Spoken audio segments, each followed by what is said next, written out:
David ਜੇ ਸ਼ਵਾਰਜ਼ ਦਾ ਅਗਲਾ ਵਿਸ਼ਾ ਹੈ ਲੋਕਾਂ ਬਾਰੇ ਚੰਗਾ ਸੋਚੋ।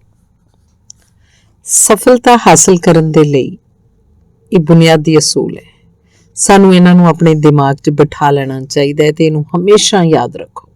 ਇਹ ਅਸੂਲ ਹੈ, ਸਫਲਤਾ ਦੂਜੇ ਲੋਕਾਂ ਦੇ ਸਹਿਯੋਗ ਤੇ ਨਿਰਭਰ ਕਰਦੀ ਹੈ।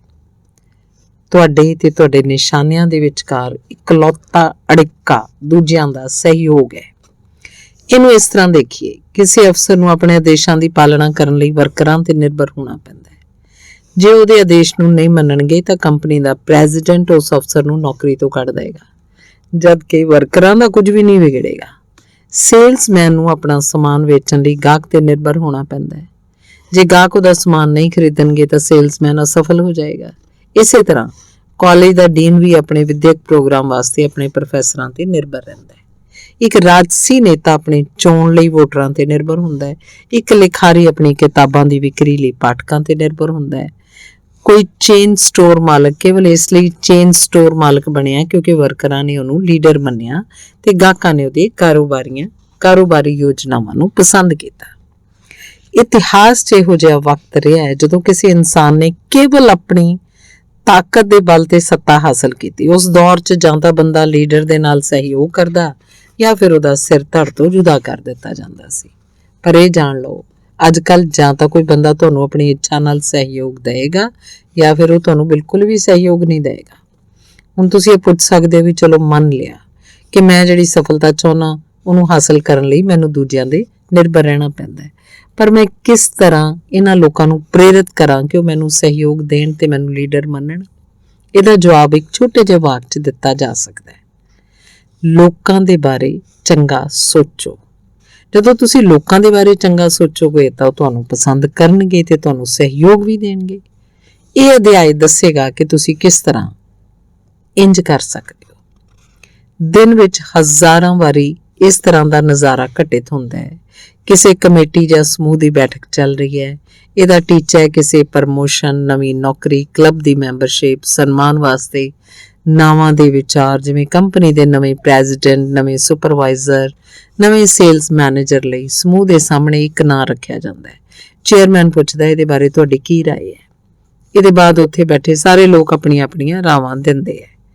ਕਈ ਨਾਵਾਂ ਦੇ ਬਾਰੇ ਇਹ ਰਾਏ ਸਕਾਰਾਤਮਕ ਹੁੰਦੀ ਹੈ ਤੇ ਜਿਵੇਂ ਉਹ ਵਧੀਆ ਇਨਸਾਨ ਹੈ, ਲੋਕ ਉਹਦੀ ਤਾਰੀਫ ਕਰਦੇ ਹੈ, ਉਹਦਾ ਤਕਨੀਕੀ ਗਿਆਨ ਵੀ ਚੰਗਾ ਹੈ। ਮਿਸਟਰ ਐਫ ਉਹ ਮਿਲਨਸਾਰ ਹਨ, ਖੁਸ਼ ਮਿਜ਼ਾਜ ਇਨਸਾਨ, ਮੈਨੂੰ ਯਕੀਨ ਹੈ ਕਿ ਇਹ ਬੰਦਾ ਸਾਡੇ ਆਫਿਸ 'ਚ ਠੀਕ ਤਰ੍ਹਾਂ ਫਿੱਟ ਹੋ ਜਾਏਗਾ।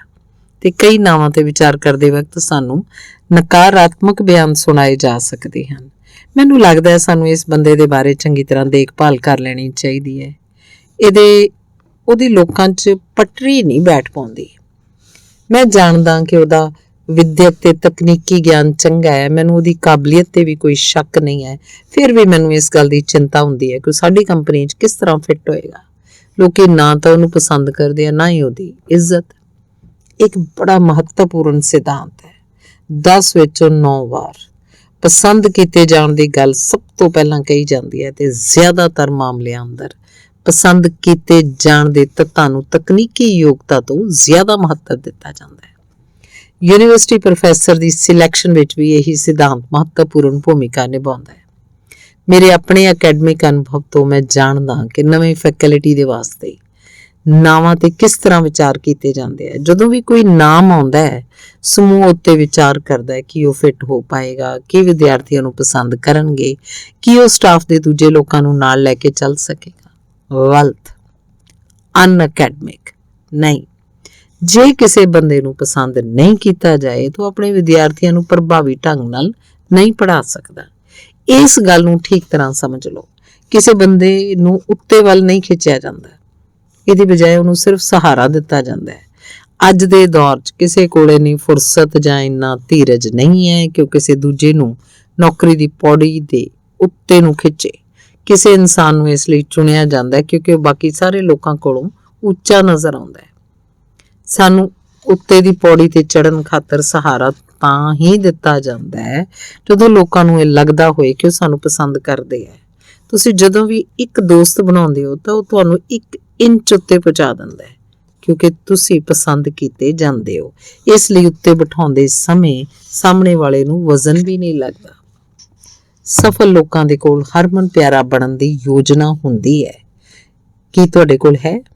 ਜਿਹੜੇ ਲੋਕ ਸਿਖਰ ਤੇ ਪੁੱਜਦੇ ਹੈ ਉਹ ਇਸ ਬਾਰੇ ਜ਼ਿਆਦਾ ਨਹੀਂ ਦੱਸਦੇ ਕਿ ਲੋਕਾਂ ਦੇ ਬਾਰੇ ਚੰਗਾ ਸੋਚਣ ਦੀਆਂ ਤਕਨੀਕਾਂ ਕੀ ਹੈ, ਪਰ ਤੁਹਾਨੂੰ ਇਹ ਜਾਣ ਕੇ ਹੈਰਾਨੀ ਹੋਏਗੀ ਕਿ ਬਹੁਤੇ ਮਹਾਨ ਲੋਕਾਂ ਦੇ ਕੋਲ ਲੋਕਾਂ ਨੂੰ ਪ੍ਰਭਾਵਿਤ ਕਰਨ ਦੀ ਇੱਕ ਸਪਸ਼ਟ, ਨਿਰਧਾਰਤ, ਇੱਥੋਂ ਤੱਕ ਕਿ ਲਿਖਤ ਯੋਜਨਾ ਵੀ ਹੁੰਦੀ ਹੈ। ਰਾਸ਼ਟਰਪਤੀ ਲਿੰਡਨ ਜੌਨਸਨ ਦਾ ਉਦਾਹਰਨ ਲਓ। ਪ੍ਰੈਜ਼ੀਡੈਂਟ ਬਣਨ ਦੇ ਬਹੁਤ ਪਹਿਲਾਂ ਲਿੰਡਨ ਜੌਨਸਨ ਨੇ ਸਫਲਤਾ ਦਾ ਆਪਣਾ 10 ਨੁਕਾਤੀ ਪ੍ਰੋਗਰਾਮ ਤਿਆਰ ਕੀਤਾ ਸੀ। ਇਤਿਹਾਸ ਗਵਾਹ ਹੈ ਉਹ ਇਹਨਾਂ ਨੁਕਤਿਆਂ ਨੂੰ ਆਪਣੇ ਜੀਵਨ 'ਚ ਉਤਾਰਦੇ ਸਨ। ਤੇ ਇਹ ਨੁਕਤੇ ਕੀ ਸੀ? ਪਹਿਲਾ, ਨਾਮ ਯਾਦ ਕਰਨ ਦੀ ਆਦਤ ਪਾਓ। ਜੇ ਤੁਸੀਂ ਇਸ ਤਰ੍ਹਾਂ ਨਹੀਂ ਕਰਦੇ ਤਾਂ ਸਾਹਮਣੇ ਵਾਲੇ ਨੂੰ ਇਹ ਨਹੀਂ ਲੱਗਦਾ ਕਿ ਤੁਹਾਡੀ ਉਸ 'ਚ ਕੋਈ ਦਿਲਚਸਪੀ ਹੈ।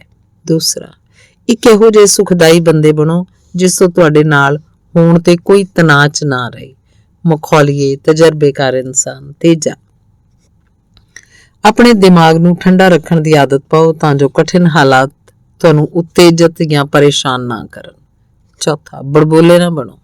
ਸਾਹਮਣੇ ਵਾਲੇ ਨੂੰ ਅਹਿਸਾਸ ਨਾ ਹੋਣ ਦਿਓ ਕਿ ਤੁਸੀਂ ਆਪਣੇ ਆਪ ਨੂੰ ਜਾਣੀ ਜਾਣ ਸਮਝਦੇ ਹੋ। ਪੰਜਵਾਂ, ਦਿਲਚਸਪ ਬਣਨ ਦੀ ਆਦਤ ਪਾਓ ਤਾਂ ਜੋ ਲੋਕ ਤੁਹਾਡੇ ਨੇੜੇ ਤੇੜੇ ਰਹਿਣਾ ਚਾਹਣ। ਛੇਵਾਂ, ਆਪਣੇ ਵਿਅਕਤਿਤਵ ਤੋਂ ਚੁਭਣ ਵਾਲੇ ਤੱਤਾਂ ਨੂੰ ਬਾਹਰ ਕੱਢ ਸੁੱਟੋ। ਸੱਤਵਾਂ, ਸੱਚੀ ਧਾਰਮਿਕ ਭਾਵਨਾ ਨਾਲ ਹਰ ਗਲਤਫਹਿਮੀ ਨੂੰ ਦੂਰ ਕਰਨ ਦੀ ਪੂਰੀ ਕੋਸ਼ਿਸ਼ ਕਰੋ। ਆਪਣੀਆਂ ਸ਼ਿਕਾਇਤਾਂ ਨੂੰ ਨਾਲੀ 'ਚ ਵਗ ਜਾਣ ਦਿਓ। ਅੱਠਵਾਂ, ਲੋਕਾਂ ਨੂੰ ਪਸੰਦ ਕਰਨ ਦਾ ਅਭਿਆਸ ਕਰੋ। ਕੁਝ ਸਮੇਂ ਬਾਅਦ ਤੁਸੀਂ ਸੱਚਮੁੱਚ ਉਹਨਾਂ ਨੂੰ ਪਸੰਦ ਕਰਨ ਲੱਗ ਜਾਓਗੇ। ਨੌਵਾਂ, ਕਿਸੇ ਦੀ ਉਪਲਬਧੀ ਜਾਂ ਸਫਲਤਾ ਤੇ ਵਧਾਈ ਦੇਣ ਦਾ ਕੋਈ ਮੌਕਾ ਨਾ ਗਵਾਓ, ਨਾ ਕਿ ਦੁੱਖ ਜਾਂ ਨਿਰਾਸ਼ਾ 'ਚ ਹਮਦਰਦੀ ਜਤਾਉਣ ਦਾ। 10ਵਾਂ, ਲੋਕਾਂ ਨੂੰ ਰੂਹਾਨੀ ਸ਼ਕਤੀ ਦਿਓ ਤੇ ਉਹ ਤੁਹਾਨੂੰ ਪਸੰਦ ਕਰਨ ਲੱਗਣਗੇ। ਇਹਨਾਂ 10 ਸੌਖੇ ਪਰ ਬੇਹੱਦ ਪ੍ਰਭਾਵੀ ਲੋਕਾਂ ਨੂੰ ਪਸੰਦ ਕਰਨ ਲਈ ਅਸੂਲਾਂ ਦੇ ਕਾਰਨ ਹੀ ਪ੍ਰੈਜ਼ੀਡੈਂਟ ਜੌਨਸਨ ਨੂੰ ਉਹਨਾਂ ਦੇ ਵੋਟਰਾਂ ਨੇ, ਪਾਰਲੀਮੈਂਟ ਮੈਂਬਰਾਂ ਨੇ ਪਸੰਦ ਕੀਤਾ। ਇਹਨਾਂ 10 ਅਸੂਲਾਂ ਨੂੰ ਜੀਵਨ 'ਚ ਉਤਾਰਨ ਨਾਲ ਪ੍ਰੈਜ਼ੀਡੈਂਟ ਜੌਨਸਨ ਨੂੰ ਸਹਾਰਾ ਦੇ ਕੇ ਉੱਤੇ ਪਹੁੰਚਾਉਣਾ ਜ਼ਿਆਦਾ ਆਸਾਨ ਹੋ ਗਿਆ। ਇਹਨਾਂ ਅਸੂਲਾਂ ਨੂੰ ਇੱਕ ਵਾਰੀ ਫਿਰ ਤੋਂ ਪੜ੍ਹੋ। ਧਿਆਨ ਦਿਓ ਕਿ ਇੱਥੇ ਬਦਲਾ ਲੈਣ ਦੀ ਗੱਲ ਨਹੀਂ ਕਹੀ। ਇੱਥੇ ਇਹ ਵੀ ਨਹੀਂ ਕਿਹਾ ਗਿਆ ਕਿ ਗਲਤਫਹਿਮੀ ਦੂਰ ਕਰਨ ਲਈ ਤੁਸੀਂ ਸਾਹਮਣੇ ਵਾਲੇ ਦੀ ਪਹਿਲ ਦਾ ਇੰਤਜ਼ਾਰ ਕਰੋ। ਇੱਥੇ ਇਹੋ ਜਿਹਾ ਵਿਚਾਰ ਵੀ ਨਹੀਂ ਹੈ ਕਿ ਮੈਂ ਸਭ ਕੁਝ ਜਾਣਦਾ ਤੇ ਬਾਕੀ ਸਾਰੇ ਲੋਕ ਮੂਰਖ। ਚਾਹੇ ਉਹ ਬਿਜ਼ਨਸ 'ਚ ਹੋਣ, ਕਲਾ ਵਿਗਿਆਨ ਜਾਂ ਰਾਜਨੀਤੀ 'ਚ ਹੋਣ, ਮਹਾਨ ਲੋਕ ਬੜੇ ਮਾਨਵੀ, ਖੁਸ਼ ਮਿਜਾਜ਼ ਹੁੰਦੇ ਹੈ। ਉਹਨਾਂ ਵਿੱਚ ਇਹੋ ਜਿਹੀ ਕਲਾ ਹੁੰਦੀ ਹੈ ਕਿ ਲੋਕ ਉਹਨਾਂ ਨੂੰ ਪਸੰਦ ਕਰਨ ਲੱਗਦੇ ਹੈ। ਪਰ ਦੋਸਤੀ ਖਰੀਦਣ ਦੀ ਕੋਸ਼ਿਸ਼ ਨਾ ਕਰੋ, ਕਿਉਂਕਿ ਦੋਸਤੀ ਵਿਕਾਊ ਨਹੀਂ ਹੁੰਦੀ। ਜਿਸ ਭਾਵਨਾ ਸੱਚੀ ਹੈ, ਜੇ ਤੁਸੀਂ ਸਾਹਮਣੇ ਵਾਲੇ ਨੂੰ ਸੱਚਮੁੱਚ ਪਸੰਦ ਕਰਦੇ ਹੋ ਤਾਂ ਤੋਹਫਾ ਦੇਣਾ ਚੰਗੀ ਗੱਲ ਹੈ। ਪਰ ਜੇ ਇਸ ਤਰ੍ਹਾਂ ਨਹੀਂ ਹੈ ਤਾਂ ਤੋਹਫੇ ਨੂੰ ਅਕਸਰ ਰਿਸ਼ਵਤ ਸਮਝ ਲਿਆ ਜਾਂਦਾ ਹੈ।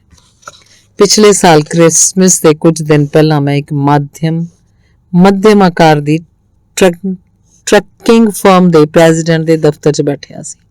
ਜਦ ਮੈਂ ਵਿਦਾ ਲੈਣ ਵਾਲਾ ਸੀ ਤਾਂ ਉੱਥੇ ਇੱਕ ਡਿਲੀਵਰੀ ਮੈਨ ਤੋਹਫਾ ਲੈ ਕੇ ਆਇਆ, ਜਿਹੜਾ ਉਹਨੂੰ ਸਥਾਨਕ ਟਾਇਰ ਰਿਕੈਪਿੰਗ ਫਰਮ ਨੇ ਭਿਜਵਾਇਆ ਸੀ। ਤੋਹਫੇ ਨੂੰ ਵੇਖ ਕੇ ਮੇਰੇ ਦੋਸਤ ਦਾ ਦਿਮਾਗ ਖਰਾਬ ਹੋ ਗਿਆ। ਉਹਨੇ ਚਿੜ ਕੇ ਡਿਲੀਵਰੀ ਮੈਨ ਨੂੰ ਕਿਹਾ ਕਿ ਉਹ ਤੋਹਫੇ ਨੂੰ ਵਾਪਸ ਲੈ ਜਾਏ ਤੇ ਭੇਜਣ ਵਾਲੇ ਨੂੰ ਸੌਂਪ ਦੇ। ਜਦੋਂ ਡਿਲੀਵਰੀ ਮੈਨ ਚਲਾ ਗਿਆ ਤਾਂ ਮੇਰੇ ਦੋਸਤ ਨੇ ਮੈਨੂੰ ਕਿਹਾ, ਮੈਨੂੰ ਗਲਤ ਨਾ ਸਮਝਣਾ, ਮੈਨੂੰ ਤੋਹਫੇ ਲੈਣਾ ਜਾਂ ਦੇਣਾ ਦੋਵੇਂ ਪਸੰਦ ਨਹੀਂ। ਫਿਰ ਉਹਨੇ ਮੈਨੂੰ ਉਹਨਾਂ ਤੋਹਫਿਆਂ ਦੇ ਬਾਰੇ ਦੱਸਿਆ ਜਿਹੜੇ ਉਹਨੂੰ ਉਹਦੇ ਦੋਸਤਾਂ ਨੇ ਦਿੱਤੇ ਸੀ। ਪਰ ਉਹਨੇ ਅੱਗੇ ਕਿਹਾ, ਜਦੋਂ ਤੋਹਫਾ ਰਿਸ਼ਵਤ ਦੀ ਤਰ੍ਹਾਂ ਦਿੱਤਾ ਜਾਏ, ਆਪਣਾ ਕੰਮ ਕਢਵਾਉਣ ਲਈ ਦਿੱਤਾ ਜਾਏ ਤਾਂ ਮੈਨੂੰ ਪਸੰਦ ਨਹੀਂ ਕਰਦਾ। ਮੈਂ ਇਸ ਫਰਮ ਦੇ ਨਾਲ ਬਿਜ਼ਨਸ ਕਰਨਾ 3 ਮਹੀਨੇ ਪਹਿਲਾਂ ਬੰਦ ਕਰਤਾ ਸੀ ਕਿਉਂਕਿ ਉਹਨਾਂ ਦਾ ਕੰਮ ਠੀਕ ਨਹੀਂ ਸੀ। ਮੈਂ ਉਹਨਾਂ ਦੇ ਵਰਕਰਾਂ ਨੂੰ ਪਸੰਦ ਵੀ ਨਹੀਂ ਸੀ ਕਰਦਾ, ਪਰ ਉਹਨਾਂ ਦਾ ਸੇਲਸਮੈਨ ਬਾਰ-ਬਾਰ ਸਾਡੇ ਕੋਲ ਚਲਾ ਆਉਂਦਾ।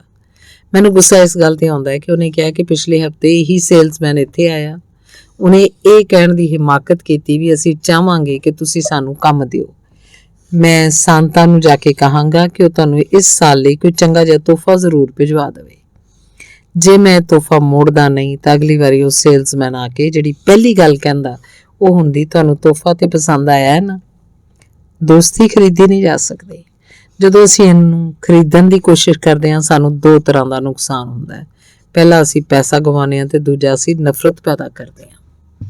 ਦੋਸਤੀ ਕਰਨ 'ਚ ਪਹਿਲ ਕਰੋ। ਸਫਲ ਲੋਕ ਇਹੀ ਕਰਦੇ ਹੈ। ਇਹ ਸੋਚਣਾ ਜ਼ਿਆਦਾ ਆਸਾਨ ਤੇ ਸੁਭਾਵਕ ਹੈ। ਸਾਹਮਣੇ ਵਾਲੇ ਨੂੰ ਪਹਿਲ ਕਰਨੀ ਚਾਹੀਦੀ ਹੈ, ਉਹਨੂੰ ਮੇਰੇ ਘਰ ਪਹਿਲਾਂ ਆਉਣਾ ਚਾਹੀਦਾ ਹੈ, ਪਹਿਲਾਂ ਉਹਨੂੰ ਗੱਲ ਸ਼ੁਰੂ ਕਰਨੀ ਚਾਹੀਦੀ ਹੈ। ਦੂਜੇ ਲੋਕਾਂ ਨੂੰ ਇਸ ਤਰ੍ਹਾਂ ਨਜ਼ਰਅੰਦਾਜ਼ ਕਰਨਾ ਬੜਾ ਸੌਖਾ ਹੁੰਦਾ ਹੈ। ਹਾਂਜੀ, ਇਹ ਸੌਖਾ ਹੈ ਤੇ ਸੁਭਾਵਿਕ ਵੀ, ਪਰ ਲੋਕਾਂ ਦੇ ਬਾਰੇ ਚੰਗਾ ਸੋਚਣ ਦਾ ਇਹ ਠੀਕ ਤਰੀਕਾ ਨਹੀਂ ਹੈ। ਜੇ ਤੁਸੀਂ ਇਸ ਗੱਲ ਦਾ ਇੰਤਜ਼ਾਰ ਕਰੋਗੇ ਕਿ ਦੂਜਾ ਬੰਦਾ ਦੋਸਤੀ ਦੀ ਨੀਂਹ ਰੱਖੇ ਤਾਂ ਤੁਹਾਡੇ ਕੋਲ ਕਦੇ ਵੀ ਜ਼ਿਆਦਾ ਦੋਸਤ ਨਹੀਂ ਹੋਣਗੇ। ਅਸਲ ਵਿੱਚ ਇਹੀ ਸੱਚੇ ਲੀਡਰ ਦੀ ਪਛਾਣ ਹੈ। ਇਹ ਲੋਕਾਂ ਨਾਲ ਪਹਿਚਾਣ ਵਧਾਉਣ 'ਚ ਪਹਿਲ ਕਰਦਾ ਹੈ। ਅਗਲੀ ਵਾਰ ਜਦ ਤੁਸੀਂ ਕਿਸੇ ਵੱਡੇ ਸਮੂਹ 'ਚ ਖੜੇ ਹੋ ਤਾਂ ਇਸ ਗੱਲ ਨੂੰ ਧਿਆਨ ਨਾਲ ਦੇਖੋ। ਉੱਥੇ ਮੌਜੂਦ ਸਭ ਤੋਂ ਮਹੱਤਵਪੂਰਨ ਇਨਸਾਨ ਉਹ ਹੁੰਦਾ ਜਿਹੜਾ ਆਪਣੇ ਪਰਿਚੈ ਦੇਣ 'ਚ ਸਭ ਤੋਂ ਵੱਧ ਕਿਰਿਆਸ਼ੀਲ ਹੈ। ਉਹ ਬੰਦਾ ਸੱਚਮੁੱਚ ਸਫਲ ਹੋਏਗਾ ਜਿਹੜਾ ਤੁਹਾਡੇ ਕੋਲ ਆਉਂਦਾ ਹੈ, ਤੁਹਾਡੇ ਨਾਲ ਹੱਥ ਮਿਲਾਉਂਦਾ ਹੈ, ਕਹਿੰਦਾ ਹੈਲੋ ਮੈਂ ਜੈਕ ਕਾਰ। ਇਸ ਗੱਲ ਤੇ ਥੋੜਾ ਵਿਚਾਰ ਕਰੋ ਤੇ ਤੁਸੀਂ ਪਾਓਗੇ ਉਹ ਬੰਦਾ ਇਸ ਲਈ ਸਫਲ ਹੋਏਗਾ ਕਿਉਂਕਿ ਉਹ ਦੋਸਤੀ ਬਣਾਉਣ ਲਈ ਮਿਹਨਤ ਕਰ ਰਿਹਾ। ਮੈਂ ਆਪਣੇ ਨੇੜੇ ਖਲੋਤੇ ਬੰਦੇ ਨਾਲ ਗੱਲਬਾਤ ਕਰਨ ਦਾ ਫੈਸਲਾ ਕੀਤਾ। ਮੈਂ 25 ਵਾਰੀ ਲਗਾਤਾਰ ਇਸ ਤਰ੍ਹਾਂ ਕੀਤਾ। 25 ਵਾਰੀ ਉਹਨੇ ਮੈਨੂੰ ਇਹਦੇ ਜਵਾਬ 'ਚ ਸਕਾਰਾਤਮਕ ਦੋਸਤਾਨਾ ਜਵਾਬ ਮਿਲਿਆ। ਹਾਲਾਂਕਿ ਬੇਗਾਨਿਆਂ ਨਾਲ ਗੱਲ ਕਰਨ ਨੂੰ ਚੰਗੇ ਮੈਨਰਜ਼ ਵਿੱਚ ਸ਼ਾਮਲ ਨਹੀਂ ਕੀਤਾ ਜਾਂਦਾ, ਪਰ ਜ਼ਿਆਦਾਤਰ ਲੋਕ ਫਿਰ ਵੀ ਇਸ ਗੱਲ ਨੂੰ ਪਸੰਦ ਕਰਦੇ ਆ ਤੇ ਇਹ ਰਿਹਾ ਇਹਦਾ ਫਾਇਦਾ। ਜਦੋਂ ਤੁਸੀਂ ਕਿਸੇ ਅਜਨਬੀ ਬਾਰੇ ਕੋਈ ਸਕਾਰਾਤਮਕ ਗੱਲ ਕਰਦੇ ਹੋ ਤਾਂ ਉਹਦਾ ਮੂਡ ਚੰਗਾ ਹੋ ਜਾਂਦਾ ਹੈ, ਤੁਹਾਨੂੰ ਵੀ ਚੰਗਾ ਲੱਗਦਾ ਹੈ, ਤੁਹਾਨੂੰ ਸ਼ਾਂਤੀ ਤੇ ਖੁਸ਼ੀ ਵੀ ਮਿਲਦੀ ਹੈ।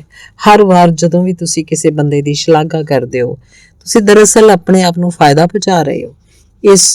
ਇਹ ਆਪਣੀ ਕਾਰ ਨੂੰ ਸਰਦੀਆਂ ਦੇ ਦਿਨਾਂ 'ਚ ਗਰਮ ਕਰਨ ਵਾਂਗ ਹੈ। ਜ਼ਰਾ ਜਿੰਨੀ ਪਹਿਲ ਨਾਲ ਦੋਸਤੀ ਬਣਾਉਣ ਦੇ 6 ਤਰੀਕੇ। ਪਹਿਲਾ, ਹਰ ਮੌਕੇ ਤੇ ਦੂਜਿਆਂ ਨੂੰ ਆਪਣਾ ਪਰਿਚੈ ਦਿਓ। ਪਾਰਟੀ ਵਿੱਚ, ਬੈਠਕਾਂ ਵਿੱਚ, ਹਵਾਈ ਜਹਾਜ਼ 'ਚ, ਆਫਿਸ 'ਚ, ਹਰ ਥਾਂ।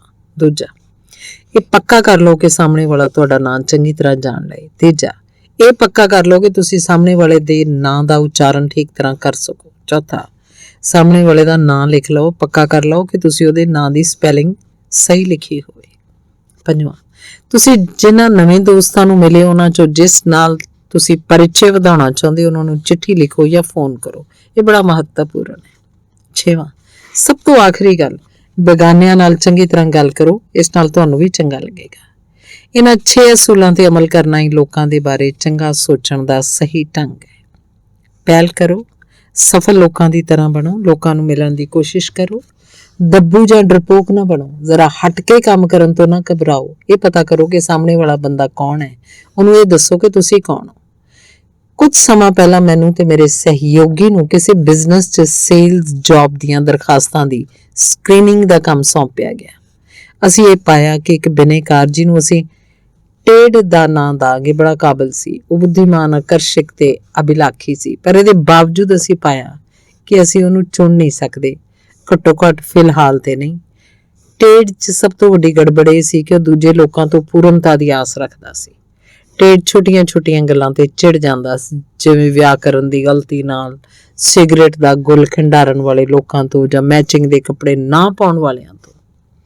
ਜਦੋਂ ਅਸੀਂ ਟੇਡ ਨੂੰ ਉਹਦੀ ਇਸ ਆਦਤ ਬਾਰੇ ਦੱਸਿਆ ਤਾਂ ਉਹਨੂੰ ਹੈਰਾਨੀ ਹੋਈ, ਪਰ ਉਹ ਇਹ ਕੰਮ ਕਰਨ ਦਾ ਇੱਛੁਕ ਸੀ। ਇਸ ਲਈ ਉਹਨੇ ਸਾਡੇ ਤੋਂ ਪੁੱਛ ਲਿਆ ਕਿ ਉਹ ਆਪਣੀ ਇਸ ਕਮਜ਼ੋਰੀ ਨੂੰ ਕਿਵੇਂ ਦੂਰ ਕਰਨਾ ਹੈ। ਅਸੀਂ ਉਹਨੂੰ 3 ਸੁਝਾਅ ਦਿੱਤੇ। ਪਹਿਲਾ, ਇਹ ਜਾਣ ਲਓ ਕਿ ਕੋਈ ਇਨਸਾਨ ਪੂਰਨ ਨਹੀਂ ਹੁੰਦਾ। ਦੂਜਾ, ਇਹ ਜਾਣ ਲਓ ਕਿ ਦੂਜੇ ਬੰਦੇ ਨੂੰ ਵੱਖਰਾ ਹੋਣ ਦਾ ਅਧਿਕਾਰ ਹੈ। ਕਿਸੇ ਵੀ ਚੀਜ਼ ਬਾਰੇ ਸਰਵਗਿਆਨੀ ਹੋਣ ਦਾ ਦਾਅਵਾ ਨਾ ਕਰੋ। ਲੋਕਾਂ ਨੂੰ ਸਿਰਫ ਇਸ ਲਈ ਨਾਪਸੰਦ ਨਾ ਕਰੋ ਵੀ ਉਹਨਾਂ ਦੀਆਂ ਆਦਤਾਂ ਤੁਹਾਡੇ ਤੋਂ ਜੁਦਾ ਹਨ ਜਾਂ ਉਹਨਾਂ ਦੇ ਕੱਪੜੇ, ਉਹਨਾਂ ਦਾ ਧਰਮ, ਉਹਨਾਂ ਦੀਆਂ ਪਾਰਟੀਆਂ, ਉਹਨਾਂ ਦੀਆਂ ਕਾਰਾਂ ਤੁਹਾਡੇ ਤੋਂ ਭਿੰਨ ਹੈ। ਤੀਸਰਾ, ਸੁਧਾਰਕ ਬਣਨ ਤੋਂ ਬਚੋ। ਆਪਣੀ ਫਿਲਾਸਫੀ 'ਚ ਜੀਓ ਤੇ ਜੀਣ ਦੇ ਉਹਦੇ ਸਿਧਾਂਤ ਦਾ ਪਾਲਣ ਕਰੋ। ਜ਼ਿਆਦਾਤਰ ਲੋਕਾਂ ਨੂੰ ਇਹ ਪਸੰਦ ਨਹੀਂ ਹੁੰਦਾ ਕਿ ਕੋਈ ਉਹਨਾਂ ਨੂੰ ਉਹਨਾਂ ਦੀਆਂ ਗਲਤੀਆਂ ਦੱਸੇ। ਟੇਡ ਨੇ ਇਹਨਾਂ ਸੁਝਾਵਾਂ ਤੇ ਕਾਫੀ ਮਿਹਨਤ ਨਾਲ ਅਮਲ ਕੀਤਾ। ਕਈ ਮਹੀਨਿਆਂ ਬਾਅਦ ਉਹ ਪੂਰੀ ਤਰ੍ਹਾਂ ਬਦਲ ਗਿਆ। ਹੁਣ ਉਹ ਲੋਕਾਂ ਦੇ ਪ੍ਰਤੀ ਜ਼ਿਆਦਾ ਉਦਾਰ ਹੋ ਗਿਆ। ਉਹ ਜਾਣ ਗਿਆ ਕਿ ਲੋਕ ਨਾ ਤਾਂ ਪੂਰੀ ਤਰ੍ਹਾਂ ਚੰਗੇ ਹੁੰਦੇ ਆ ਤੇ ਨਾ ਹੀ ਪੂਰੀ ਤਰ੍ਹਾਂ ਮਾੜੇ। ਉਹ ਕਹਿੰਦਾ, ਪਹਿਲਾਂ ਮੈਂ ਇਸ ਗੱਲ ਤੋਂ ਚਿੜ ਜਾਂਦਾ ਸੀ, ਹੁਣ ਉਸੇ ਗੱਲ ਵਿੱਚ ਮਜ਼ਾ ਆਉਣ ਲੱਗਾ। ਹੁਣ ਜਾ ਕੇ ਮੈਨੂੰ ਸਮਝ ਆਇਆ ਕਿ ਜੇ ਸਾਰੇ ਲੋਕ ਇੱਕੋ ਜਿਹੇ ਤੇ ਪੂਰਨ ਹੁੰਦੇ ਤੇ ਦੁਨੀਆ ਕਿੰਨੀ ਬੇਸੁਆਦੀ ਹੋ ਜਾਂਦੀ। ਹੁਣ ਜੇਕਰ ਅਸੀਂ ਆਪਣੇ ਚਿੰਤਨ ਨੂੰ ਕਾਬੂ 'ਚ ਨਾ ਕਰੀਏ ਤਾਂ ਸਾਨੂੰ ਹਰ ਬੰਦੇ 'ਚ ਬੁਰਾਈ ਦਿਖ ਸਕਦੀ ਹੈ, ਪਰ ਜੇ ਅਸੀਂ ਆਪਣੇ ਚਿੰਤਨ ਨੂੰ ਕਾਬੂ ਕਰ ਲੈਂਦੇ ਹਾਂ, ਸਾਨੂੰ ਹਰ ਇਨਸਾਨ 'ਚ ਚੰਗਿਆਈ ਦੀ ਖੋਜ ਵੀ ਕਰ ਸਕਦੇ ਹਾਂ। ਇਹਨੂੰ ਇਸ ਤਰ੍ਹਾਂ ਦੇਖੋ, ਤੁਹਾਡਾ ਦਿਮਾਗ ਇੱਕ ਦਿਮਾਗੀ ਬ੍ਰਾਡਕਾਸਟਿੰਗ ਸਟੇਸ਼ਨ ਹੈ। ਇਸ ਬ੍ਰਾਡਕਾਸਟਿੰਗ ਸਿਸਟਮ 'ਚ ਬਰਾਬਰ ਦੀ ਤਾਕਤ ਵਾਲੇ 2 ਚੈਨਲ ਹੈ ਜਿਨ੍ਹਾਂ ਦੇ ਰਾਹੀਂ ਤੁਹਾਡੇ ਤੱਕ ਸੰਦੇਸ਼ ਪਹੁੰਚਾਉਂਦੇ ਆ। ਚੈਨਲ P ਮਤਲਬ ਪੋਜ਼ਿਟਿਵ ਯਾਨੀ ਸਕਾਰਾਤਮਕ ਚੈਨਲ ਤੇ ਚੈਨਲ N ਮਤਲਬ ਨਕਾਰਾਤਮਕ। ਆਓ ਹੁਣ ਦੇਖੀਏ ਤੁਹਾਡਾ ਬ੍ਰਾਡਕਾਸਟਿੰਗ ਸਿਸਟਮ ਕਿਸ ਤਰ੍ਹਾਂ ਕੰਮ ਕਰਦਾ ਹੈ। ਮੰਨ ਲਓ ਤੁਹਾਡੇ ਬੌਸ, ਅਸੀਂ ਉਹਦਾ ਨਾਮ ਮਿਸਟਰ ਜੈਕੇਬਸ ਰੱਖ ਲੈਂਦੇ ਹਾਂ, ਤੁਹਾਨੂੰ ਆਪਣੇ ਕੈਬਿਨ 'ਚ ਬੁਲਵਾਇਆ ਤੇ ਤੁਹਾਡੇ ਕੰਮ ਦਾ ਮੁਲਾਂਕਣ ਕੀਤਾ। ਉਹਨਾਂ ਨੇ ਤੁਹਾਡੇ ਕਈ ਕੰਮਾਂ ਦੀ ਤਾਰੀਫ ਕੀਤੀ ਤੇ ਨਾਲ ਹੀ ਤੁਹਾਨੂੰ ਕੁਝ ਸੁਝਾਅ ਵੀ ਦਿੱਤੇ ਤੇ ਤੁਸੀਂ ਆਪਣੇ ਕੰਮ ਨੂੰ ਕਿਵੇਂ ਹੋਰ ਵਧੀਆ ਢੰਗ ਨਾਲ ਕਰ ਸਕਦੇ ਹੋ। ਜੇ ਤੁਸੀਂ ਚੈਨਲ N ਨੂੰ ਸ਼ੁਰੂ ਕਰਦੇ ਹੋ ਤਾਂ ਉੱਥੇ ਅਨਾਉਂਸਰ ਕੁਝ ਇਸ ਤਰ੍ਹਾਂ ਦੀਆਂ ਗੱਲਾਂ ਕਰੇਗਾ। ਸਾਵਧਾਨ, ਜੈਕੇਬਸ ਤੁਹਾਨੂੰ ਨੀਵਾਂ ਦਿਖਾਉਣਾ ਚਾਹੁੰਦਾ ਹੈ, ਉਹਨੂੰ ਦੂਜਿਆਂ ਨੂੰ ਪਰੇਸ਼ਾਨ ਕਰਨ 'ਚ ਮਜ਼ਾ ਆਉਂਦਾ ਹੈ, ਤੁਹਾਨੂੰ ਉਹਦੀ ਸਲਾਹ ਦੀ ਕੋਈ ਲੋੜ ਨਹੀਂ ਹੈ। ਭਾਰ 'ਚ ਜਾਏ ਇਹੋ ਜਿਹੀ ਸਲਾਹ।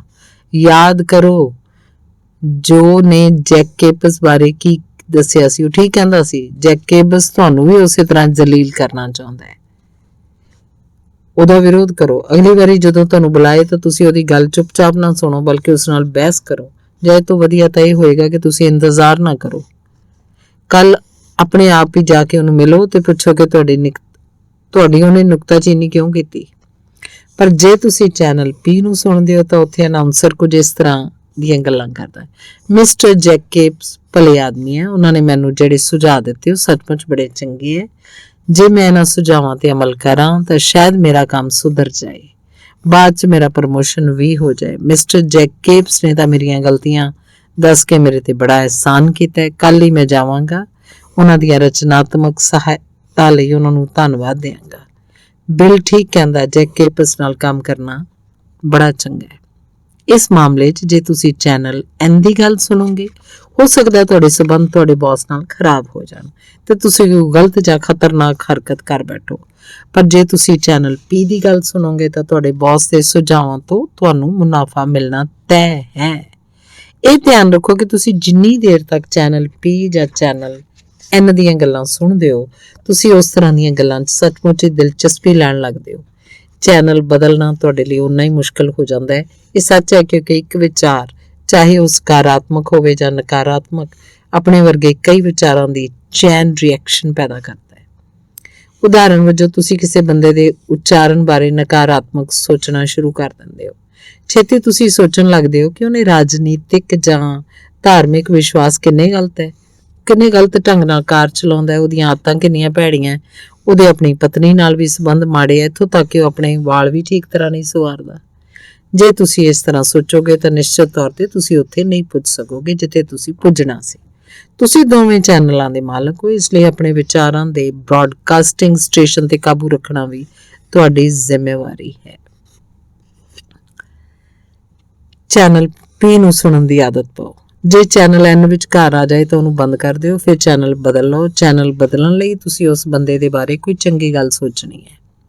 ਸੱਚੀ ਚੈਨ ਰਿਐਕਸ਼ਨ ਸ਼ੈਲੀ 'ਚ ਇਹ ਵਿਚਾਰ ਤੋਂ ਬਾਅਦ ਉਸੇ ਤਰ੍ਹਾਂ ਦਾ ਦੂਜਾ ਵਿਚਾਰ ਆ ਜਾਏਗਾ। ਜਦ ਤੁਸੀਂ ਇਕੱਲੇ ਹੁੰਦੇ ਹੋ, ਤੁਸੀਂ ਤੇ ਸਿਰਫ ਤੁਸੀਂ ਹੋ। ਇਹ ਫੈਸਲਾ ਕਰ ਸਕਦੇ ਹੋ ਕਿ ਤੁਸੀਂ ਚੈਨਲ P ਸੁਣੋਗੇ ਜਾਂ N।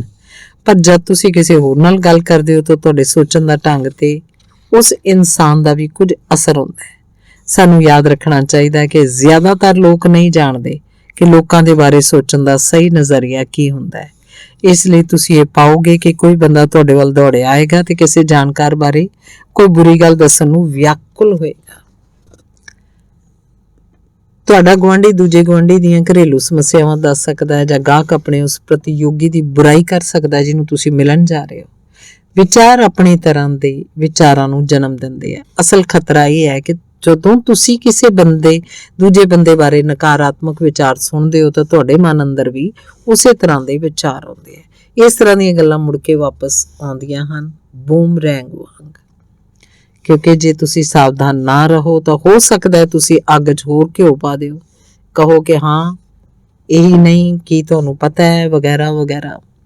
ਦੋ ਤਰੀਕੇ ਹਨ ਜਿਨ੍ਹਾਂ ਨਾਲ ਅਸੀਂ ਦੂਜੇ ਲੋਕਾਂ ਨੂੰ ਸਾਡੇ ਚੈਨਲ P ਜਾਂ ਚੈਨਲ N ਨੂੰ ਵਿੱਚੋਂ ਹੀ ਬਦਲਣ ਤੋਂ ਰੋਕ ਸਕਦੇ ਹਾਂ। ਇੱਕ ਤਾਂ ਇਹ ਹੈ ਕਿ ਤੁਸੀਂ ਇੱਕਦਮ ਵਿਸ਼ਾ ਬਦਲ ਦਿਓ। ਇਸ ਤਰ੍ਹਾਂ ਦੀਆਂ ਗੱਲਾਂ ਕਰੋ, ਮਾਫ ਕਰਨਾ ਜੌਨ, ਪਰ ਮੈਂ ਤੁਹਾਡੇ ਕੋਲੋਂ ਇਹ ਪੁੱਛਣਾ ਚਾਹੁੰਦਾ। ਦੂਜਾ ਤਰੀਕਾ ਇਹ ਹੈ ਕਿ ਤੁਸੀਂ ਉੱਥੇ ਇਸ ਤਰ੍ਹਾਂ ਦੀ ਗੱਲ ਕਹਿ ਕੇ ਤੁਰ ਪਓ, ਹੁਣੇ ਮੈਂ ਛੇਤੀ ਵਿੱਚ ਹਾਂ ਜਾਂ ਮੈਨੂੰ ਇੱਕ ਥਾਂ ਤੇ ਪਹੁੰਚਣਾ ਹੈ ਤੇ ਮੈਨੂੰ ਪਹਿਲਾਂ ਹੀ ਦੇਰ ਹੋ ਚੁੱਕੀ ਹੈ। ਆਪਣੇ ਆਪ ਨਾਲ ਵਾਅਦਾ ਕਰੋ, ਦੂਜਿਆਂ ਨੂੰ ਇਸ ਗੱਲ ਦੀ ਪ੍ਰਵਾਨਗੀ ਨਾ ਦਿਓ ਕਿ ਤੁਹਾਡੇ ਚਿੰਤਨ ਤੇ ਨਕਾਰਾਤਮਕ ਅਸਰ ਪਾਉਣ। ਚੈਨਲ P ਨੂੰ ਹਮੇਸ਼ਾ ਲਾਈ ਰੱਖੋ। ਇੱਕ ਵਾਰ ਤੁਸੀਂ ਲੋਕਾਂ ਦੇ ਬਾਰੇ ਚੰਗਾ ਸੋਚਣ ਦੀ ਆਦਤ ਪਾ ਲਓ ਤਾਂ ਫਿਰ ਤੁਹਾਡੀ ਸਫਲਤਾ ਪੱਕੀ ਹੈ। ਮੈਂ ਤੁਹਾਨੂੰ ਉਸ ਸਫਲ ਬੀਮਾ ਸੇਲਜ਼ਮੈਨ ਦੀ ਗੱਲ ਦੱਸਦਾ ਜਿਹਨੇ ਮੈਨੂੰ ਆਪਣੀ ਕਹਾਣੀ ਸੁਣਾਈ। ਜਦੋਂ ਮੈਂ ਪਹਿਲੀ ਵਾਰ ਬੀਮਾ ਬਿਜ਼ਨਸ 'ਚ ਆਇਆ, ਉਹਨੇ ਕਿਹਾ ਤਾਂ ਮੈਨੂੰ ਕਾਫੀ ਮੁਸ਼ਕਲਾਂ ਆਈਆਂ। ਪਹਿਲਾਂ ਤਾਂ ਇਹ ਲੱਗਿਆ ਕਿ ਜਿਵੇਂ ਮੇਰੇ ਜਿੰਨੇ ਸੰਭਾਵਿਤ ਗ੍ਰਾਹਕ ਸੀ ਉਨੇ ਹੀ ਮੇਰੇ ਪ੍ਰਤੀਯੋਗੀ ਸੀ। ਛੇਤੀ ਮੈਂ ਇਹ ਗੱਲ ਜਾਣ ਲਿਆ ਜਿਹੜਾ ਕਿ ਸਾਰੇ ਬੀਮਾ ਏਜੰਟ ਜਾਣਦੇ ਆ ਕਿ 10 ਵਿੱਚੋਂ 9 ਸੰਭਾਵਿਤ ਗਾਹਕਾਂ ਨੂੰ ਦ੍ਰਿੜ ਵਿਸ਼ਵਾਸ ਹੁੰਦਾ ਕਿ ਉਹਨਾਂ ਨੂੰ ਬੀਮੇ ਦੀ ਕੋਈ ਲੋੜ ਨਹੀਂ। ਮੇਰਾ ਕੰਮ ਚੱਲ ਰਿਹਾ, ਪਰ ਮੈਂ ਤੁਹਾਨੂੰ ਦੱਸ ਦਿਆਂ ਕਿ ਇਸ ਕਰਕੇ ਨਹੀਂ ਕਿਉਂਕਿ ਮੈਂ ਬੀਮੇ ਦੇ ਤਕਨੀਕੀ ਪਹਿਲੂਆਂ ਦਾ ਮਾਹਿਰ ਹਾਂ। ਉਹ ਵੀ ਮਹੱਤਵਪੂਰਨ ਹੈ, ਪਰ ਤੁਸੀਂ ਮੈਨੂੰ ਗਲਤ ਨਾ ਸਮਝਣਾ। ਮੇਰੇ ਤੋਂ ਬਹੁਤ ਜ਼ਿਆਦਾ ਸਮਝਦਾਰ ਲੋਕ ਮੇਰੇ ਜਿੰਨੇ ਸਫਲ ਨਹੀਂ ਹਨ।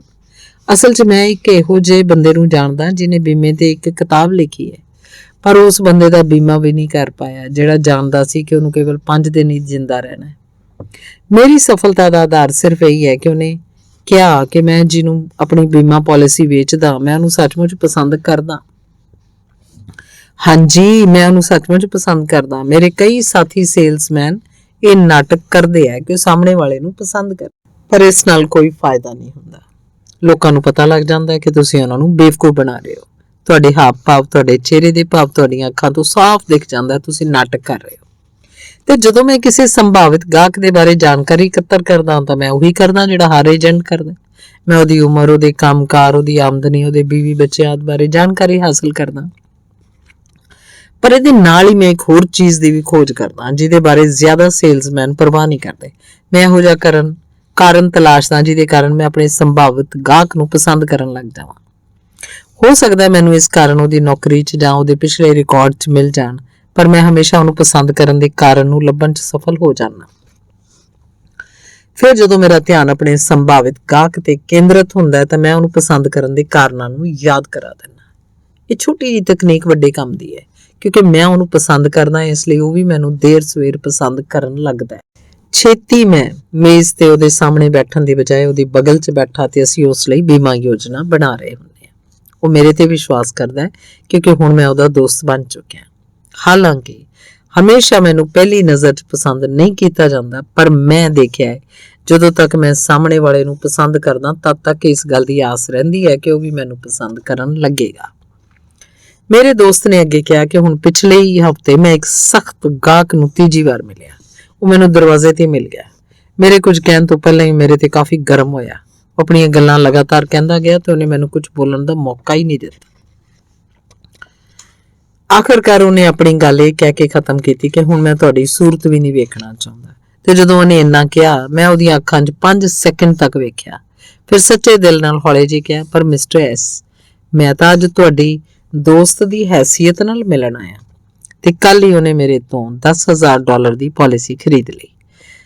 ਸਾਲ ਪੋਕ ਨੂੰ ਸ਼ਿਕਾਗੋ ਦਾ ਅਪਲਾਇੰਸ ਕਿੰਗ ਕਿਹਾ ਜਾਂਦਾ ਹੈ। 21 ਸਾਲ ਪਹਿਲੇ ਕੁਝ ਨਹੀਂ ਤੇ ਸ਼ੁਰੂ ਕਰਨ ਵਾਲੇ ਸਾਲ ਪੋਕ ਸ਼ਿਕਾਗੋ 'ਚ ਅੱਜ ਕੱਲ੍ਹ ਇੱਕ ਸਾਲ 'ਚ $60 ਮਿਲੀਅਨ ਤੋਂ ਜ਼ਿਆਦਾ ਦਾ ਸਮਾਨ ਵੇਚਦੇ ਆ। ਕੀ ਇਹ ਲੋਕਾਂ ਦੇ ਬਾਰੇ ਸੋਚਣ ਦਾ ਠੀਕ ਨਜ਼ਰੀਆ ਨਹੀਂ ਹੈ? ਕਿ ਅਸੀਂ ਸਫਲਤਾ ਦੇ ਇਸ ਫਾਰਮੂਲੇ ਨੂੰ ਆਪਣੇ ਜੀਵਨ 'ਚ ਨਹੀਂ ਉਤਾਰ ਸਕਦੇ? ਗਾਹਕਾਂ ਨਾਲ ਉਸੇ ਤਰ੍ਹਾਂ ਦਾ ਵਿਵਹਾਰ ਕਰੋ ਜਿਵੇਂ ਤੁਹਾਡੇ ਘਰ 'ਚ ਆਏ ਮਹਿਮਾਨ ਹੋਣ। ਇਹ ਤਕਨੀਕ ਬਿਜ਼ਨਸ ਦੇ ਇਲਾਵਾ ਦੂਜੇ ਖੇਤਰਾਂ 'ਚ ਹੀ ਕੰਮ ਆਉਂਦੀ ਹੈ। ਗਾਹਕਾਂ ਦੀ ਥਾਂ ਵਰਕਰਾਂ ਨੂੰ ਰੱਖ ਲਓ, ਤੁਹਾਨੂੰ ਇਹ ਸੂਤਰ ਮਿਲੇਗਾ। ਵਰਕਰਾਂ ਨਾਲ ਉਸੇ ਤਰ੍ਹਾਂ ਦਾ ਵਰਤਾਅ ਕਰੋ ਜਿਸ ਤਰ੍ਹਾਂ ਤੁਹਾਡੇ ਘਰ 'ਚ ਆਏ ਮਹਿਮਾਨ ਹੋਣ। ਆਪਣੇ ਵਰਕਰਾਂ ਨਾਲ ਚੰਗਾ ਵਿਵਹਾਰ ਕਰੋ, ਤੁਹਾਨੂੰ ਉਹਦੇ ਬਦਲੇ 'ਚ ਬਹੁਤ ਵਧੀਆ ਸਹਿਯੋਗ ਮਿਲੇਗਾ।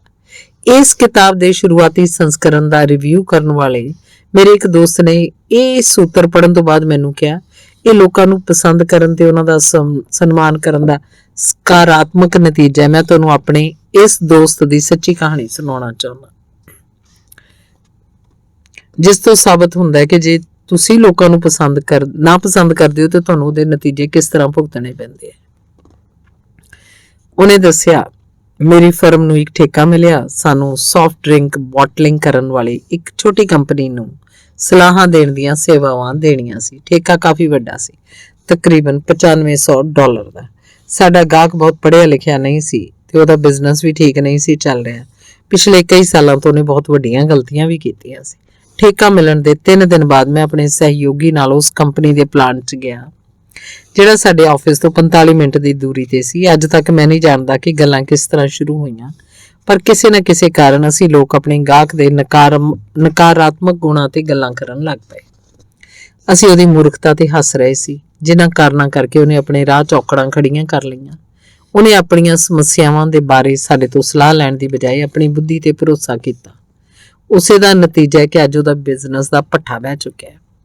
ਮੈਨੂੰ ਆਪਣੀਆਂ ਕਈਆਂ ਹੋਈਆਂ ਗੱਲਾਂ 'ਚੋਂ ਇੱਕ ਗੱਲ ਖਾਸ ਤੌਰ ਤੇ ਯਾਦ ਹੈ। ਕੇਵਲ ਇੱਕ ਚੀਜ਼ ਇਹ ਮਿਸਟਰ ਐਫ ਨੂੰ ਡਿੱਗਣ ਤੋਂ ਰੋਕ ਸਕਦੀ ਹੈ, ਉਹ ਹੈ ਉਹਨਾਂ ਦਾ ਮੋਟਾਪਾ।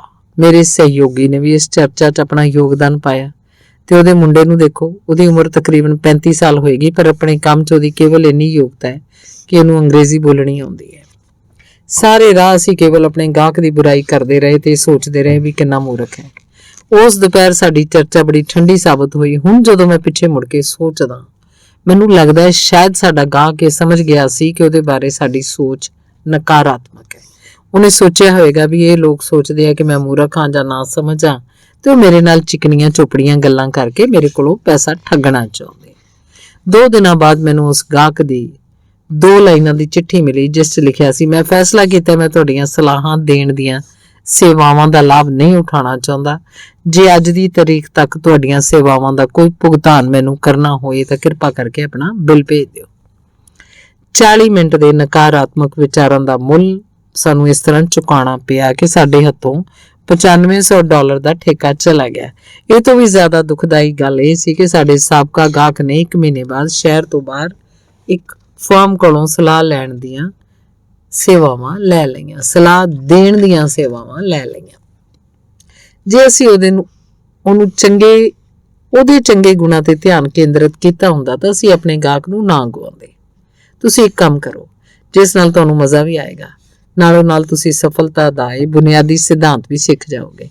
ਅਗਲੇ 2 ਦਿਨਾਂ ਤੱਕ ਤੁਸੀਂ ਜਿੰਨੀਆਂ ਚਰਚਾਵਾਂ ਸੁਣ ਸਕਦੇ ਹੋ ਸੁਣੋ। 2 ਗੱਲਾਂ ਤੇ ਧਿਆਨ ਦਿਓ, ਚਰਚਾ ਦੇ ਦੌਰਾਨ ਕੌਣ ਜ਼ਿਆਦਾ ਬੋਲ ਰਿਹਾ ਤੇ ਕੌਣ ਜ਼ਿਆਦਾ ਸਫਲ ਹੈ। ਮੈਂ ਇਹ ਪ੍ਰਯੋਗ ਸੈਂਕੜਿਆਂ ਵਾਰੀ ਕੀਤਾ। ਇਸ ਉਪਰੰਤ ਮੈਂ ਇਸ ਨਤੀਜੇ ਤੇ ਪਹੁੰਚਿਆ, ਉਹ ਆਦਮੀ ਜਿਹੜਾ ਸਭ ਤੋਂ ਜ਼ਿਆਦਾ ਬੋਲਦਾ ਹੈ, ਉਹ ਆਦਮੀ ਜਿਹੜਾ ਸਭ ਤੋਂ ਜ਼ਿਆਦਾ ਸਫਲ ਹੁੰਦਾ ਹੈ, ਉਹ ਦੋਵੇਂ ਆਦਮੀ ਸ਼ਾਇਦ ਹੀ ਕਦੇ ਇੱਕ ਹੁੰਦੇ ਹੋਣ। ਸ਼ਾਇਦ ਇਹਦਾ ਅਪਵਾਦ ਵੀ ਨਹੀਂ ਹੁੰਦਾ।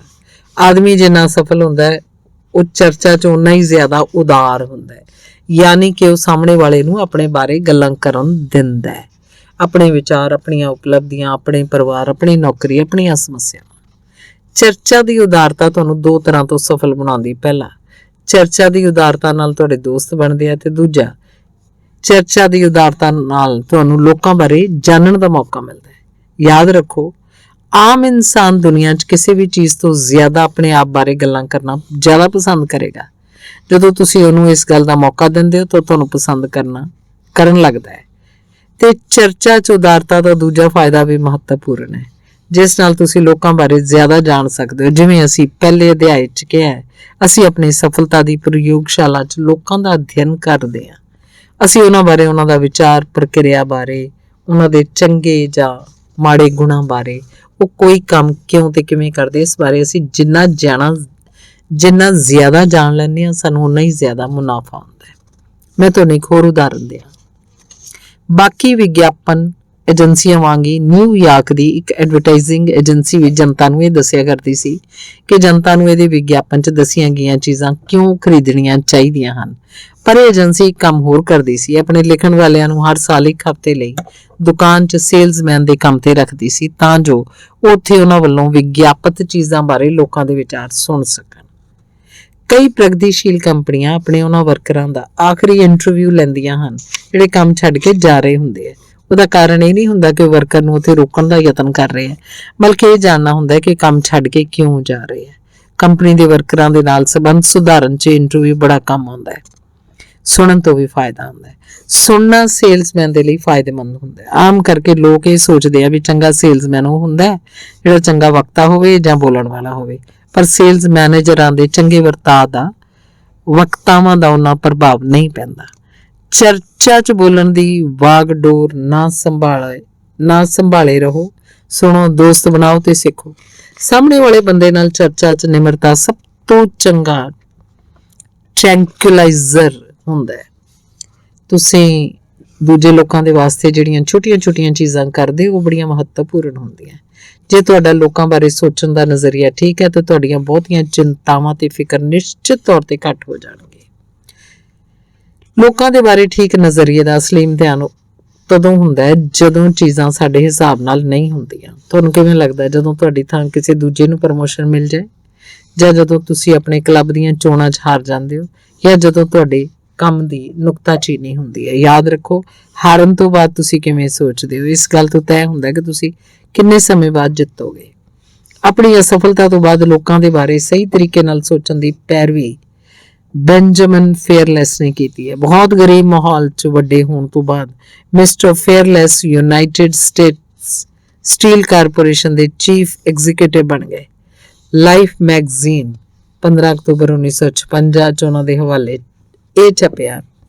ਸਾਰਾ ਕੁਝ ਇਸ ਗੱਲ ਤੇ ਨਿਰਭਰ ਕਰਦਾ ਹੈ ਕਿ ਤੁਸੀਂ ਘਟਨਾਵਾਂ ਨੂੰ ਕਿਸ ਤਰ੍ਹਾਂ ਲੈਂਦੇ ਹੋ। ਉਦਾਹਰਨ ਵਜੋਂ, ਮੈਂ ਆਪਣੇ ਕਿਸੇ ਟੀਚਰ ਤੋਂ ਕਦੇ ਵੀ ਨਹੀਂ ਚਿੜਿਆ, ਹਾਲਾਂਕਿ ਹਰ ਵਿਦਿਆਰਥੀ ਦੀ ਤਰ੍ਹਾਂ ਮੈਨੂੰ ਵੀ ਡਾਂਟ ਪੈਂਦੀ ਸੀ, ਪਰ ਮੈਂ ਸੋਚਦਾ ਕਿ ਮੈਨੂੰ ਮੇਰੀ ਗਲਤੀ ਕਾਰਨ ਹੀ ਡਾਂਟ ਪੈ ਰਹੀ ਸੀ ਤੇ ਅਨੁਸ਼ਾਸਿਤ ਬਣਨਾ ਮੇਰੇ ਲਈ ਚੰਗੀ ਗੱਲ ਹੈ। ਮੈਂ ਆਪਣੇ ਹਰ ਬੌਸ ਨੂੰ ਵੀ ਪਸੰਦ ਕੀਤਾ ਹੈ। ਮੈਂ ਹਮੇਸ਼ਾ ਇਹ ਕੋਸ਼ਿਸ਼ ਕੀਤੀ ਕਿ ਮੈਂ ਉਹਨਾਂ ਨੂੰ ਖੁਸ਼ ਰੱਖਾਂ ਤੇ ਉਹ ਜਿੰਨਾ ਚਾਹੁੰਦੇ ਹਨ ਉਹ ਤੋਂ ਵੱਧ ਕੰਮ ਕਰਾਂ। ਇਹੋ ਜਿਹਾ ਨਹੀਂ ਕਿ ਮੈਨੂੰ ਨਿਰਾਸ਼ਾ ਕਦੇ ਨਹੀਂ ਹੋਈ। ਕਈ ਵਾਰੀ ਮੇਰੀ ਤਾਂ ਕਿਸੇ ਦੂਜੀ ਥਾਂ ਉਹਨੂੰ ਪ੍ਰਮੋਸ਼ਨ ਦੇ ਦਿੱਤਾ ਗਿਆ, ਪਰ ਮੈਂ ਇਹ ਕਦੇ ਵੀ ਨਹੀਂ ਸੋਚਿਆ ਕਿ ਮੈਂ ਆਫਿਸ ਦੀ ਰਾਜਨੀਤੀ ਦਾ ਸ਼ਿਕਾਰ ਜਾਂ ਮੇਰੇ ਪ੍ਰਤੀ ਕਿਸੇ ਦੀ ਪੱਖਪਾਤੀ ਰਵੱਈਆ ਹੈ, ਜਾਂ ਮੇਰੇ ਬਾਸ ਦਾ ਫੈਸਲਾ ਗਲਤ ਹੈ। ਦੁਖੀ ਹੋਣ ਤੇ ਨੌਕਰੀ ਛੱਡਣ ਦੀ ਬਜਾਏ ਮੈਂ ਯੁਕਤੀ ਸੰਗਤ ਢੰਗ ਨਾਲ ਵਿਚਰਿਆ। ਨਿਸ਼ਚਿਤ ਤੌਰ ਤੇ ਦੂਜਾ ਬੰਦਾ ਪ੍ਰਮੋਸ਼ਨ ਲਈ ਮੇਰੇ ਤੋਂ ਜ਼ਿਆਦਾ ਕਾਬਿਲ ਸੀ। ਜਦੋਂ ਪ੍ਰਮੋਸ਼ਨ ਦਾ ਅਗਲਾ ਮੌਕਾ ਆਏਗਾ ਤਦ ਤੱਕ ਮੈਂ ਇਹੀ ਕਰ ਸਕਦਾ ਕਿ ਮੈਂ ਇਹਦੇ ਕਾਬਿਲ ਬਣ ਜਾਵਾਂ। ਨਾਲ ਹੀ ਮੈਂ ਕਦੇ ਵੀ ਆਪਣੇ ਆਪ ਤੇ ਨਾਰਾਜ਼ ਨਹੀਂ ਹੋਇਆ ਕਿ ਮੈਂ ਅਸਫਲ ਕਿਉਂ ਸੀ। ਮੈਂ ਕਦੇ ਹੀਣਤਾ ਭਾਵ ਤੋਂ ਪੀੜਤ ਹੋਣ ਵਿੱਚ ਆਪਣਾ ਸਮਾਂ ਬਰਬਾਦ ਨਹੀਂ ਕੀਤਾ। ਜਦੋਂ ਵੀ ਕੋਈ ਗੱਲ ਵਿਗੜ ਜਾਏ, ਬੈਂਜਾਮਿਨ ਫੇਅਰਲੈਸ ਨੂੰ ਯਾਦ ਕਰੋ। ਸਿਰਫ 2 ਕੰਮ ਕਰੋ। ਆਪਣੇ ਆਪ ਨੂੰ ਪੁੱਛੋ, ਜਦੋਂ ਪ੍ਰਮੋਸ਼ਨ ਦਾ ਅਗਲਾ ਮੌਕਾ ਆਏਗਾ ਤਦ ਤੱਕ ਮੈਂ ਕਿਹੋ ਜਿਹਾ ਕੀ ਕੰਮ ਕਰ ਸਕਦਾ। ਤੇ ਦੂਜਾ, ਨਿਰਾਸ਼ ਜਾਂ ਹਤਾਸ਼ ਹੋਣ 'ਚ ਸਮਾਂ ਤੇ ਊਰਜਾ ਬਰਬਾਦ ਨਾ ਕਰੋ। ਆਪਣੇ ਆਪ ਨੂੰ ਨਾ ਕੋਸੋ। ਅਗਲੀ ਵਾਰ ਜਿੱਤਣ ਦੀ ਯੋਜਨਾ ਬਣਾਓ।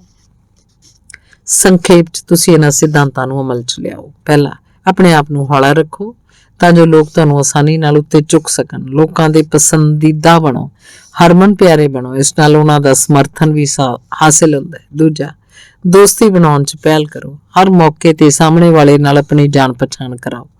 ਪੱਕਾ ਕਰ ਲਓ ਕਿ ਤੁਸੀਂ ਸਾਹਮਣੇ ਵਾਲੇ ਦਾ ਸਹੀ ਨਾਮ ਜਾਣ ਗਏ ਹੋ, ਤੇ ਇਹ ਵੀ ਪੱਕਾ ਕਰ ਲਓ ਕਿ ਉਹ ਵੀ ਤੁਹਾਡਾ ਨਾਂ ਠੀਕ ਢੰਗ ਨਾਲ ਜਾਣ ਲਵੇ। ਤੀਸਰਾ, ਹਰ ਇਨਸਾਨ ਵੱਖਰਾ ਹੁੰਦਾ ਹੈ। ਸਾਰੇ ਇਨਸਾਨਾਂ ਦੀਆਂ ਸੀਮਾਵਾਂ ਹੁੰਦੀਆਂ। ਇਸ ਗੱਲ ਨੂੰ ਪ੍ਰਵਾਨ ਕਰੋ। ਕਿਸੇ ਵੀ ਇਨਸਾਨ ਤੋਂ ਪੂਰਨਤਾ ਦੀ ਆਸ ਨਾ ਕਰੋ। ਯਾਦ ਰੱਖੋ, ਹਰ ਬੰਦੇ ਨੂੰ ਵੱਖਰਾ ਹੋਣ ਦਾ ਹੱਕ ਹੈ ਤੇ ਸੁਧਾਰਕ ਬਣਨ ਦੀ ਕੋਸ਼ਿਸ਼ ਨਾ ਕਰੋ। ਚੌਥਾ, ਚੈਨਲ P ਜਾਣੀ ਕਿ ਚੰਗੇ ਵਿਚਾਰਾਂ ਦੇ ਸਟੇਸ਼ਨ ਨੂੰ ਬਰਾਬਰ ਸੁਣਦੇ ਰਹੋ। ਕਿਸੇ ਬੰਦੇ ਦੀਆਂ ਚੰਗਿਆਈਆਂ ਤੇ ਸ਼ਾਇਦ ਸ਼ਲਾਘਾ ਲਾਇਕ ਗੁਣਾਂ ਨੂੰ ਲੱਭਦੇ ਰਹੋ। ਉਹਦੀਆਂ ਬੁਰਾਈਆਂ ਨੂੰ ਲੱਭਣ ਵਿੱਚ ਆਪਣਾ ਸਮਾਂ ਬਰਬਾਦ ਨਾ ਕਰੋ। ਪੰਜਵਾਂ, ਚਰਚਾ ਵਿੱਚ ਉਦਾਰ ਬਣੋ। ਸਫਲ ਲੋਕਾਂ ਵਾਂਗ ਬਣੋ। ਦੂਜੇ ਲੋਕਾਂ ਨੂੰ ਬੋਲਣ ਲਈ ਹੱਲਾਸ਼ੇਰੀ ਦਿਓ। ਦੂਜੇ ਲੋਕਾਂ ਨੂੰ ਆਪਣੇ ਵਿਚਾਰ, ਆਪਣੀਆਂ ਉਪਲਬਧੀਆਂ ਦੇ ਬਾਰੇ ਗੱਲਾਂ ਕਰਨ ਦਾ ਮੌਕਾ ਦਿਓ। ਛੇਵਾਂ, ਹਰ ਸਮੇਂ ਸਨਿਮਰ ਬਣੇ ਰਹੋ।